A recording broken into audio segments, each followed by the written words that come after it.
Welcome to The Explainer. Let's jump right in, shall we?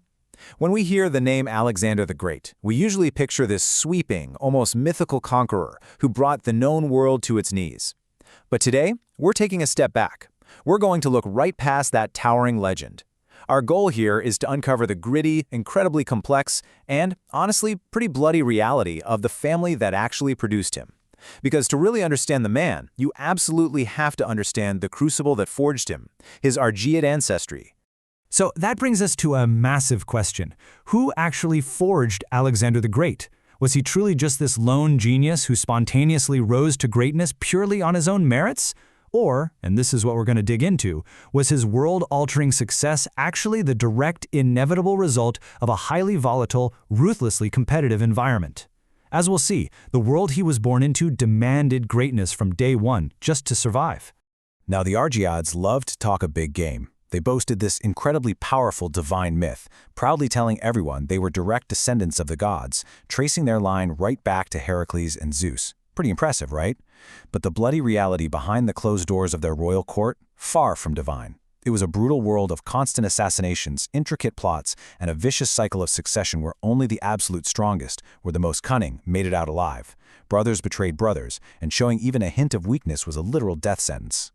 We all know the iconic face, but before Alexander could become the immortalized figure we recognize today, he had to survive dinner at his own home. He was the product of a totally chaotic, blood-soaked crucible. To really wrap our heads around his true origins, we first have to look at the ridiculously volatile dynasty he inherited. Section 1. Blood and Divine Ancestry.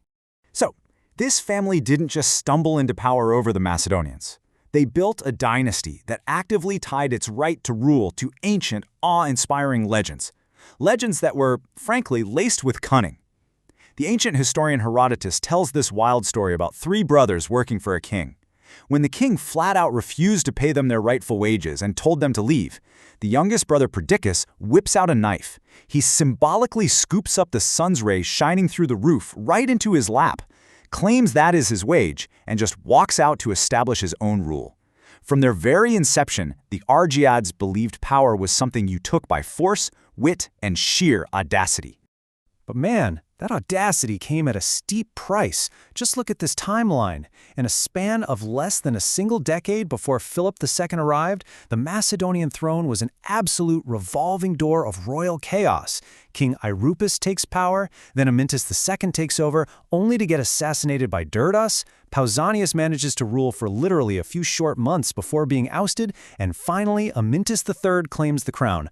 Let's just say King of Macedonia was not a job title with great retirement benefits. Moving on to Section 2. Philip forges a superpower. Enter King Philip II in 359 BC, Alexander's dad. He steps right into this total bloodbath. And he didn't just inherit a kingdom, he inherited a fragile, fractured state practically on the brink of collapse. But he completely flipped the script, transforming it into an undeniable superpower through some brilliant masterstrokes. He completely professionalized the military, taking it from a seasonal militia to a year-round war machine. He aggressively secured his hostile borders. He drove incredible economic growth to fund his ambitions, and he masterfully used Greek culture and diplomacy to legitimize his power. He wasn't just a king, he was a brilliant statesman who totally rescued his nation. And the crucial military innovation that made all of that possible? The Peshetai Roi, or foot companions. See, Philip didn't just rely on rich noblemen for his elite forces. He recruited everyday, ordinary farmers and elevated them into this prestigious infantry force. Why does this matter? Because it completely shifted the power dynamics of Macedonia.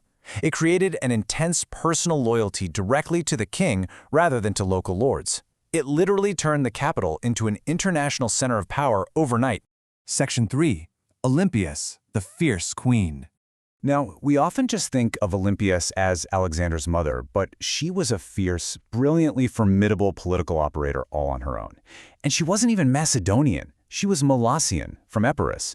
Just like the Argeads claimed descent from Heracles, Olympias' family proudly claimed direct descent from the ultimate Homeric warrior, Achilles. She brought her own intense divine ambition and heroic legacy right into the heart of the Macedonian court. But her life there? Incredibly dangerous. Olympias really had one primary mission: keep her son alive. Philip's court was polygamous. You had multiple wives from different allied states, all desperately vying to secure the throne for their own sons. As an outsider in this intensely competitive environment, Olympias had no choice. She had to be fiercely protective, calculating, and politically ruthless if Alexander was going to live, let alone ever rule. Which brings us to Section 4, a deadly Game of Thrones. You have to picture the Macedonian court not as some peaceful palace, but as a high-stakes survival of the fittest. Every single day was a battle for influence. You had traditional Macedonian elites constantly grabbing for regional power, foreign wives pushing their own kids for the succession, and allied military leaders leveraging their massive armies. Both Philip and Olympias had to constantly manipulate, manage, and survive this unbelievably complex web of power just to stay alive. And Olympias proved she was more than capable of playing this game. She executed some chillingly efficient maneuvers to clear the path for her son. History tells us she was deeply involved in eliminating Philip's last wife, Cleopatra, and her infant, who were a direct threat to Alexander's succession. She arranged complex power-sharing strategies with her daughter, and even later in life, fought relentlessly for her grandson. She removed rivals with cold necessity. She was literally the shield that protected Alexander in his youth. But she didn't just protect his physical body. She protected his mind. Through what we can call the divine whisper, Olympias was the true architect of Alexander's godlike aura. She was the one actively cultivating the powerful myth that Alexander wasn't just Philip's son, but the actual literal son of the god Zeus Ammon. She armed him with this incredible psychological armor, a divine self-belief that he would later use to conquer the known world. Section 5, the ultimate dual inheritance. When we look at Alexander the Great, we aren't just looking at a freak of nature. We are looking at the ultimate combination of his parents' absolute greatest attributes. This lone genius was actually a deadly synthesis. From his father, Philip, Alexander inherited the ultimate military machine, the tactics, the troops, and a masterclass in statecraft. But from his mother, Olympias, he inherited something equally vital, a burning divine ambition, a belief in his own mythological destiny, and the ruthless political survival instincts required to navigate a world full of assassins. He was the sword of Philip, wielded by the spirit of Olympias. So I want to leave you with this to wrap up our explainer today. Yes, Alexander conquered the world, but would he have even survived his own home without the kingdom Philip built and the ruthless protection Olympias provided?